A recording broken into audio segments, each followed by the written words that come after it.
want selected is white balance because that's the only thing I'm changing. And then I just need to go down here to process version and make sure that that's ticked on. So basically it's going to take the white balance setting of this image and apply it to all of the rest. Go synchronize, and you should see across all of these that little icon appears, and we know that then we're in the right place. So the next thing I'm going to do is to make sure I get the correct selects. So I can see I was shooting here. This is the first person I shot with, and if I move along to the last shot I took with her, I can find her holding the piece of paper. So here we can see she chose 2843. So now all I want to do is, if I mouse over the thumbnails, you can see, look over here, the number actually changes, and that's the number of the image. So I just need to mouse over until it's 2843. So if I just select 2843, that's the one she chose, and I'm going to just hit 3, the number 3, and that's just going to put 3 stars on it. And I'm going to scroll along to the next person, go to the last shot with him, and Matt wants 2860. So again, I'm just mousing along until that number changes to 2860. There it is. Hit 3, and that puts 3 stars on it. So you can see you can move quite quickly with this, which when you've got a lot of people from a shoot is very, very useful. So Tanya wants 2890, so I'm scrolling back, 2890, there we go. I'm going to select and hit 3, put 3 stars. And then I'm going to select the next one. The last image that I shot with her, Andrea wants 2914, so I'm scrolling back along till I get 2914, select it and hit 3, put 3 stars on that one. Scroll all the way along to the last one here, and Ben wants 2940, so he wants this one, so hit 3 there. Now all I need to do is go to filters, go to rated, and I've only rated them with 3 stars, but if you wanted to get specific, there's your 3 stars. And these are my 5 selects. So you can see that if I've got a lot of people, sort of, 100 plus people, it's not going to take me too long to make the selects for this. And I can just plow through and get it all done. Now in Lightroom, I'm not going to do too much. Most of the work will be in Photoshop, but I do just want to make sure that I've got all the detail that I want. Because this is a raw file, I might have blown this to white on the back of my screen, but it won't be white now because it's obviously trying to rescue detail. And I'm not going to worry about this here in Lightroom. I'm going to do that later in Photoshop. But here, usually what I do is just to make sure that I'm not blowing, and I'm looking at the skin, I'm not paying attention to the background. I'm pulling some of the whites back because it's looking a little bit hot, and I might just bring the exposure back. This will mean that I'm affecting this background and I'm taking it away from white, but like I said, we'll fix that later in Photoshop. And I really just am looking for my exposure and making sure skin tones are looking good. And the only other thing I'll do is to just hit lens correction just to take out any distortion from the lens.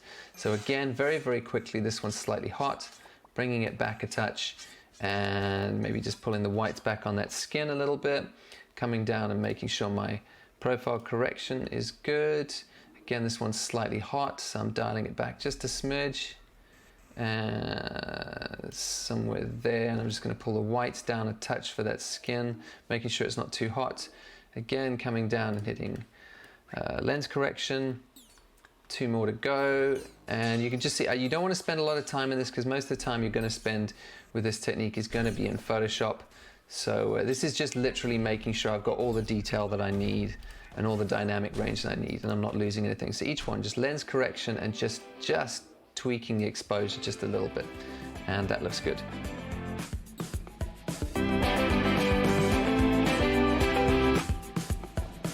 Okay, so we're in Photoshop. I pulled in one of the images. This is the one we're going to work on.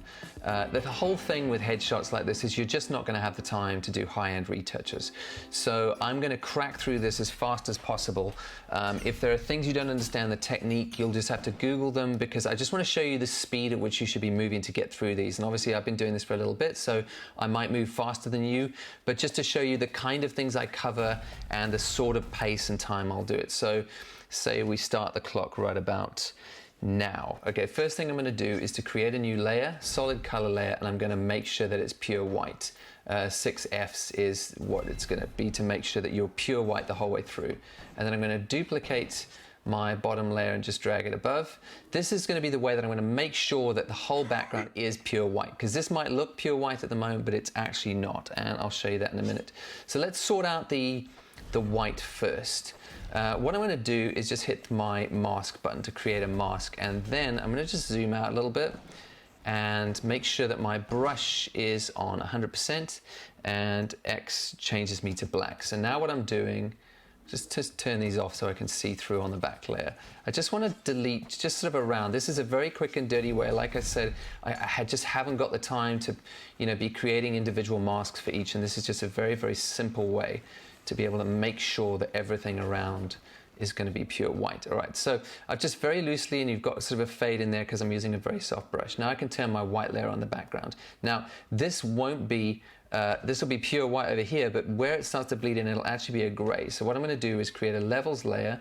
I'm going to hold down Alt, and I'm going to drag from the right hand side. Can you see that if I hold down Alt, you can see what is actually blown to white and what isn't. So you can see where it is becoming a problem there. And I want to drag just to the left until I get a nice clean silhouette. So that is good there. So now I know that everything surrounding that is going to be pure white, but it's made my skin a bit hot. So all I'm going to do is come back, and just with that mask selected and a black brush, I'm just going to paint back those highlights on the face. So now I know that I've got pure white all the way around. I've got a nice clean outline on him, and I've painted back those highlights. Okay, next thing I'm going to do is healing brush. So new layer. I'm going to go to healing brush very, very quickly. This is not a beauty retouch at all. I'm just going to Alt select and just take out anything. And my general rule for retouching like this is anything that won't be there in 2 weeks on the skin comes out. So I'm not, sort of making someone look perfect. I'm not working at a poor level or anything like that. I'm just taking out anything on the skin that won't be there in 2 weeks. That's my sort of rule for myself. So I'm not changing the face. I'm not taking out moles. I'm just taking out blemishes and distractions. So let me do a bit of a better job on that one. And that, for the level we are working, is looking pretty good. And maybe just this one as well. And then you can see as we're going, so the skin looks super natural as is, but just taking out those little blemishes. Next thing I want to do is, I don't like to skin smooth, but what I do instead is I selectively sharpen the features, so that when I sharpen the features in comparison to the rest of the skin will feel smoother, but I'm actually working backwards. So what I'm going to do is hit Command, Alt, Shift, and E, which is going to stamp visible, take everything that I've done and put it above. Easiest way to sharpen is to come here to Filter, go down to Other and High Pass, and basically